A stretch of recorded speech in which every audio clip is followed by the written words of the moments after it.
오늘 그냥 둘째 환상으로 넘어가도록 하겠습니다. 우선 18절을 보시면 이렇게 되어 있어요. 내가 눈을 들어본즉, 사실 성경에 굉장히 자주 나오는 표현입니다. 눈을 든다라는 말은 크게 두 가지 의미를 담고 있는데, 어떤 커다란 국면 전환, 말하자면 역사의 장이 바뀐다든지 하나님께서 자기 백성들에게 새로운 하나님의 경영을, 운영을 보여주신다든지 할 때 이런 표현을 씁니다.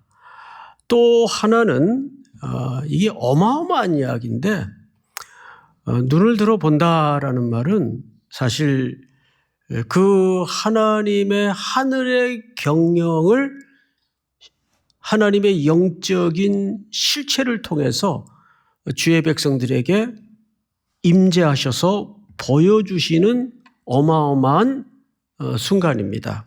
자, 그런데 눈을 들어보니까 스가랴 선지자에게 보여지는 이제 이미지가 이제 몇 개 눈에 들어옵니다.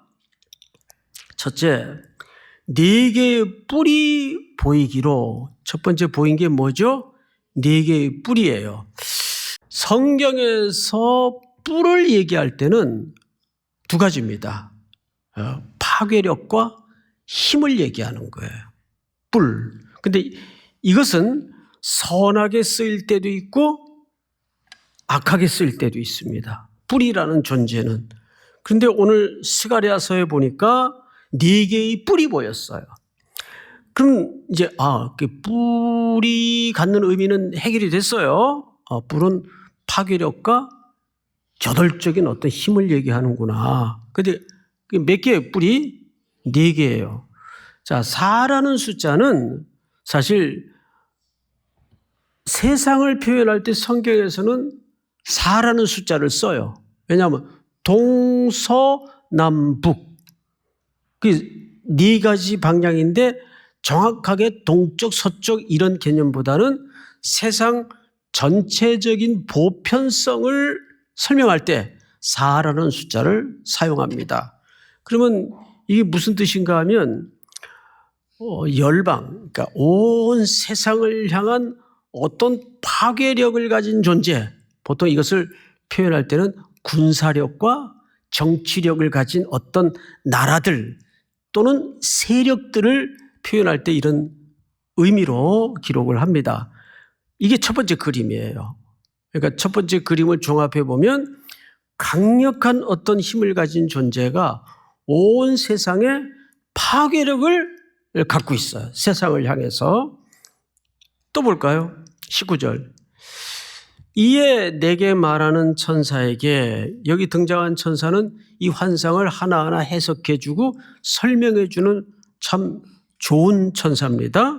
천사에게 스가랴가 궁금해서 물어요. 이들이 도대체 뭐냐? 이 그림이 도대체 뭐냐 하니 그 천사가 대답을 이렇게 합니다. 이들은 유다와 이스라엘과 예루살렘을 흩트린 뿔이니라. 자, 여러분, 유다와 이스라엘과 예루살렘이면 하나님의 백성들을 얘기해요. 그러고 보니까 이 하나님의 백성들을 4개의 뿔이 파괴력을 가졌어요. 힘이 있어요.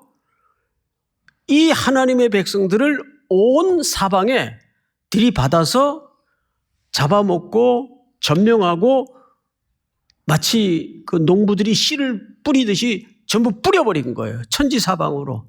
이건 역사 속에 실제 했던 이스라엘 백성들의 전쟁에서의 패배와 그 패배의 결과로 전부 어떻게 됐습니까?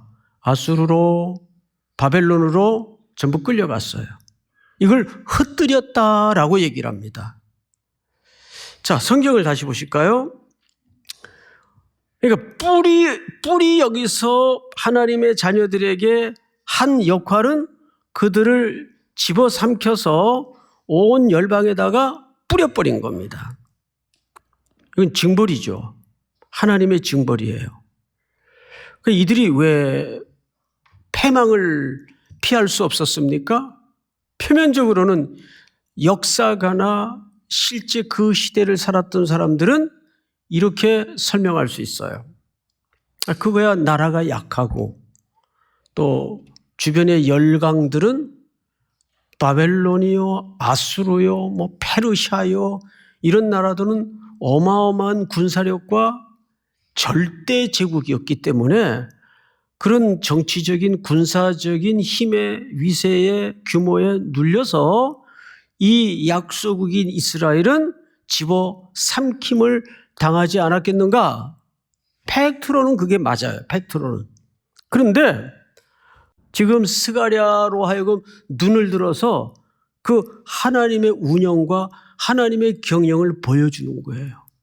이들이 약소국가이기 때문에 이들이 군대의 수가 적었기 때문에가 아니라 그거는 팩트예요. 그러나 우리는 그 팩트 넘어 진짜 오리지널 미닝을 붙들어야 됩니다. 아, 그게 아니었구나. 아무리 그들이 약했더라도 하나님이 그들을 불병거와 불마차로 호위하시면 어느 누구도 어느 사람도 손댈 수가 없었던 수많은 경이로운 기적들이 있었어요. 군사력의 문제입니까? 정치력의 문제입니까? 영적인 문제입니까? 영적인 문제였어요. 이것을 이 환상을 통해서 드러내는 거예요. 그래서 너희들이 70년의 고난의 역사에 던져졌던 진짜 이유가 뭔지 아느냐? 그것을 고발하고 있는 거예요. 자, 그런데 우리는 이제 일반 독자 입장에서 측은지심에 이렇게 질문할 수 있죠. 아, 그래도 이해는 하고 알겠는데, 아니 자기 백성, 하나님의 사랑하는 백성이라면서 그렇게까지 가혹하게 혹독하게 남의 나라 땅에 던져져서 그런 징벌을 주시기까지야 할 거 없지 않느냐. 그건 너무하지 않느냐 하나님께서. 그렇게 생각할 수 있어요. 그런데 여러분, 진짜 재앙이 뭐예요? 성경에서 진짜 징벌이 뭐예요? 그냥 상실한 마음대로 뭔 짓을 하든 참견 안 하고 버려두는 거예요. 하나님의 자녀들에게는 영원한 심판은 없습니다. 단 그 과정 속에 우리에게는 뭐가 있을 뿐이죠? 하나님의 징계가 있을 뿐이에요. 그 징계는 하나님의 또 다른 사랑의 방식이라는 걸 놓쳐서는 안 됩니다. 믿습니까? 하나님이 우리를 포기하지 않으시고 질투하시기까지 사랑하시는 하나님의 사랑의 방식이에요. 자, 성경을 다시 보십시다. 1장 20절을 볼까요? 그때에 여호와께서 대장장이 4명을 내게 보이시기로. 자, 여기에서 이제 네 뿔에 대해서는 그 의미가 뭔지를 우리가 이해했어요. 또 한 장면을 보여주시는데 4명의 대장장이를 보여주세요. 대장장이. 여러분, 여러분들이 일반적인 상식으로 갖고 있는 대장장이는 어떤 분들을 대장장이로 이해하고 있습니까? 여러분들, 대장장이. 철을 막 불에 달고 가지고 이런 말뚝 같은 쇠 위에다가 한마로 막 내리쳐서 만들고 이렇게 쇠를 다루는 분들을 보통 저도 그렇게 이해하고 있었어요. 그런데 그 이제 세상에서 통하는 상식이고 우리는 항상 성경에서는 대장장이가 어떤 용례나 용도로 쓰였는가가 필요합니다. 뜻밖의 성경에서 대장장이는 굉장히 포괄적인 큰 개념을 갖고 있어요. 그래서 성경 몇 군데를 좀 보도록 합니다. 역대하 24장을 좀 띄워주실까요? 예, 왕과 여호야다가 그 돈을 여호와의 전, 그러니까 성전을 얘기하는 겁니다. 감독자에게 주어 석수와 목수를 고용하여 여호와의 전을 보수하며 또 철공과 노쇠공을 고용하여 여호와의 전을 수리하게 하였더니 기술자들이 맡아서 수리하는 공사가 점점 진척되므로 하나님의 전을 이전 모양대로 견고하게 하니라. 그러니까 방금 말씀드린 이 네 종류, 철공까지를 포함해서 네 종류를 성경에서는 종합적으로 대장장이, 그러니까 대장장이는 꼭 철만 다루는 분이 아니고 하나의 기술자 내지는 장인에 해당합니다. 장인. 자, 그러면 성경은 이것 말고도 이 직종의 사람들을 또 다른 표현을 쓴 데가 있어요. 우리 열왕기하 24장을 좀 띄워주실까요? 제가 읽습니다.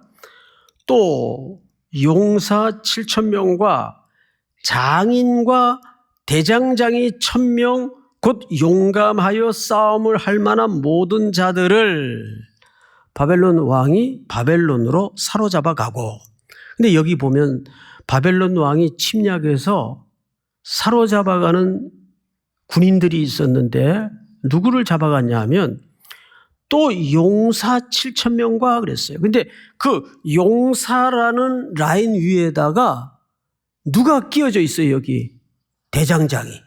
용사 7,000명과 장인과 대장장이 1,000명, 곧 용감하여 싸움을 할 만한 모든 자들이라고 총칭합니다. 그러니까 놀랍게도 이런 대장장이들이 용감하여 전쟁을 하는 군인들이 갖는 그 위력을 가진 자와 동일한 선상에서 성경은 취급을 해요. 자, 그러면 여러분들에게 한번 질문을 할게요. 이 사람들이 주로 등장하는 현장이 뭐 할 때 등장합니까? 성전을 재건하거나 회복할 때, 성전을 보수할 때, 성전을 수리하거나 성전을 새롭게 할 때 주로 등장하는 인물들이 네 직종의 인물들로서 대장장이들이 등장합니다. 그러니까 대장장이는 그 역할이 성전을 회복하고 성전을 재건하는 일에 쓰임받고 있어요. 자, 이 포인트가 아주 중요합니다. 지금 스가랴 선지자가 예루살렘에 돌아와서 맡았던 책임이 뭐냐 하면 이미 학개 선지자에 의해서 공사는 진행이 됐어요. 재개가 됐어요. 그러면 스가랴 선지자가 이런 이야기들을 통해서 정말 말하고 싶었던 초점이 뭐냐 하면 성전이 회복될 것이다. 성전이 재건될 것이다. 왜? 학개 선지자에 의해서 성전의 재건에 사본 들었는데 이게 무려 16년 동안 중단됐다가 재건된 거예요. 여러 가지 인간적인 핑계를 동원해서 멈추었다가. 그러면 재개는 됐는데 어떤 생각이 들까요? 야, 이거 우리 그냥 막 부흥회하는 바람에 마음이 심란해가지고 다시 재건의 사본 들었는데 이 재정은 어떻게 끝까지 이거 될까? 또 앞서처럼 주변 나라에서 방해하고 고소하고 이러고 하면 이것도 어떻게 해야 돼? 계속 해야 되는 거야? 이게 과연 끝까지 맞춰질 수 있을까? 여러 가지로 마음이 뒤숭숭한 가운데 재건의 삽을 든 거예요. 그리고 두렵게 만들고 감정적으로 손을 약하게 만들어서 이들의 공사를 16년 전 중단하게 했어요. 학개 선지자가 와가지고 너희 집은 화려하면서 하나님의 전은 이렇게 거짓골이 되어 있는 게 이게 과연 합당한 일이냐? 해서 말씀으로 불을 질러서 공사는 재개가 됐어요.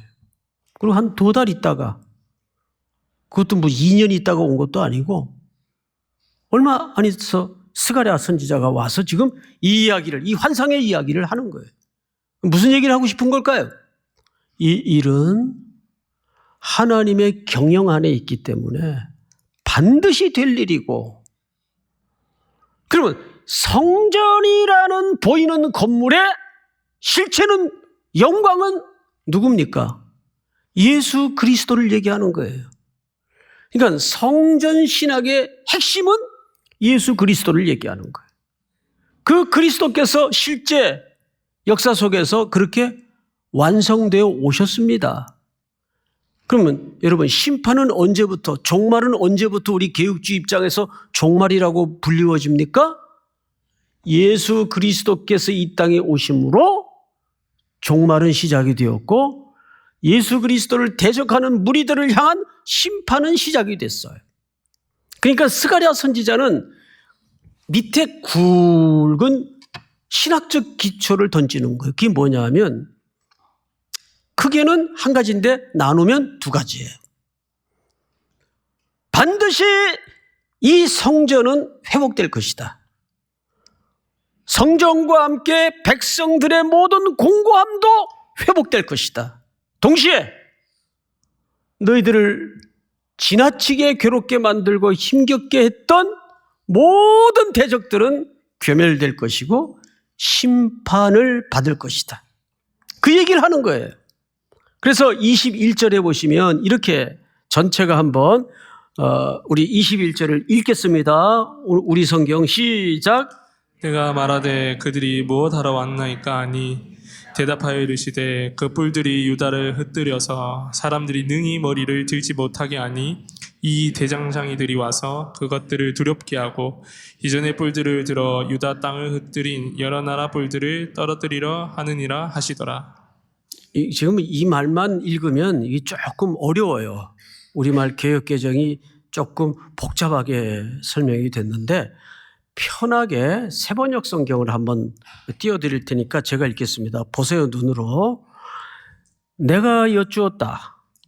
이 사람들은, 즉 이 대장장이들은 무슨 일을 하러 온 사람들입니까? 주님께서 나에게 대답하셨다. 이 뿔렛은 앞서 본 뿔이죠. 유다 사람을 뿔뿔이 흩어지게 하여 유다 사람이 감히 머리도 쳐들지 못하게 만든 나라들이다. 앞서 이건 설명했죠? 자, 그런데 그들은 뿔 같은 힘과 파괴력으로 하나님의 백성들을 집어삼켰어요. 그러나 대장장이 넷은 곧 유다 땅을 뿔로 들이받아 백성을 흩어버린 이방 나라들을 떨게 하고 그 이방 나라들의 뿔을 꺾으려고 온 사람들이다. 이건 뭘 약속하는 거죠? 회복을 약속하는 거예요. 자, 우리는 이제 오늘 네 뿔, 네 대장장이 설명이 끝났어요.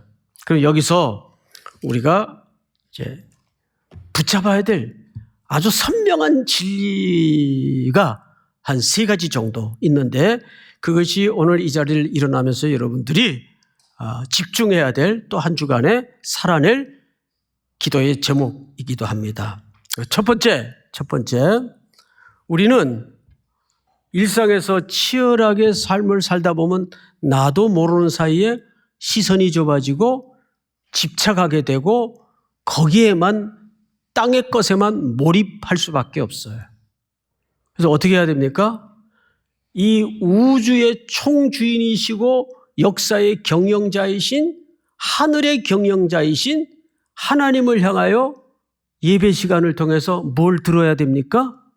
눈을 들어 하나님이 내게 임재하시어 다가오는 그 영의 실체를 만나야 돼요. 이게 어느 자리에서 일어나요? 이게 예배를 통해서 일어나는 거예요. 그러니까 여러분, 예배의 자리는 살아계신 하나님과 내 현실이 마주치는 현장이에요. 얼마나 놀라운 순간인지 알 수가 없어요. 그러니까 우리가 예배드리다가 인생이 바뀌고 예배드리다가 운명이 바뀌는 겁니다. 그 하나님의 영적인 실체를 대면하면서 그런 사람의 힘으로는 도저히 설명이 안 되는 어마어마한 일들이 예배 시간에 일어나는 거예요. 그래서 모든 삶을 바꾸게 되고 하나님을 향하여 내 온통의 시간을 드리게 되고 두 번째는 여러분, 하나님은 이렇게 열방의 수많은 나라들의 주권도 갖고 계시고 역사의 주인이시기도 하시지만 우리의 시시콜콜한 삶의 문제까지도 간섭하시는 분입니까? 나몰라라 하시는 분입니까? 여러분, 마태복음에 보면 예수님께서 우리에게 너무 명쾌하고 단순한 진리를 가르쳐 주셨어요. 얘들아, 하늘에 헐헐 날아다니는 새들 한번 봐라. 그러면 새를 쳐다보라는 얘기예요. 좀 생각 좀 해봐라 그 말이에요. 쟤들은 농사도 안 짓고 허로운 하늘에 맨날 저렇게 신나게 날아다니는데 내가 다 먹이고 내가 다 거느리지 않냐? 그래서 더 놀라운 얘기를 하세요. 쟤들 저렇게 무심한 새들 같아도 내 허락 없이는 한 마리도 그냥 땅에 떨어뜨려지는 법이 없단다.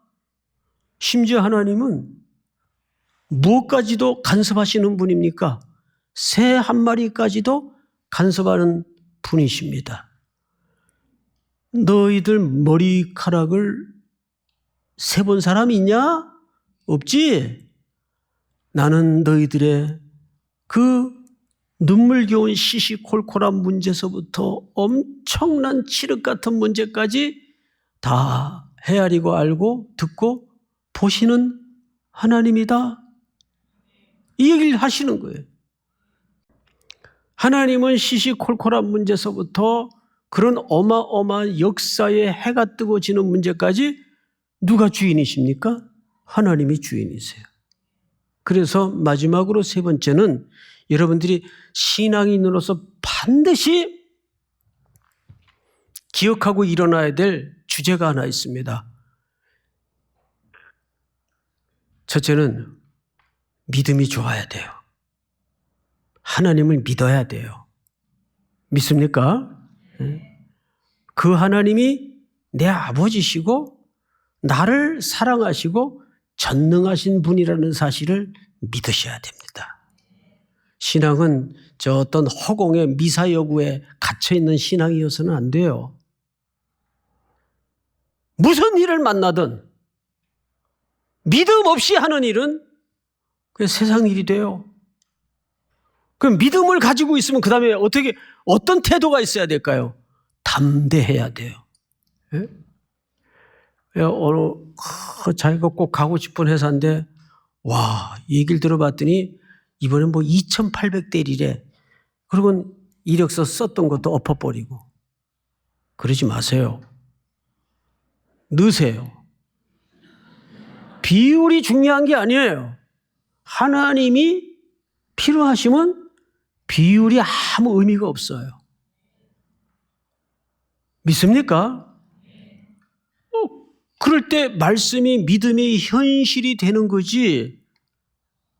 자기 딱 상식선에서 계산해가지고 이건 될 일, 이건 안 될 일 이렇게 판단해버리면 하나님이 뒤에서 야속할 것 같아요. 이 자식이 날 뭘로 보고 얘가 지가 마음대로 그러지 않겠어요? 그러니까 세 가지를 기억하십시오. 첫째, 항상 공고할 때 하늘의 경영자이신 하나님을 향하여 눈을 들라. 두 번째, 이 열방과 역사의 주인은 누구이시다? 하나님이시다. 세 번째, 마지막으로 우리에게 필요한 것은 그 하나님을 믿고 나 믿어. 그리고 끝나는 게 아니에요. 믿는 다음에 어떻게 해야 돼요? 담대해야 돼요. 용기를 가져야 돼요. 믿습니까?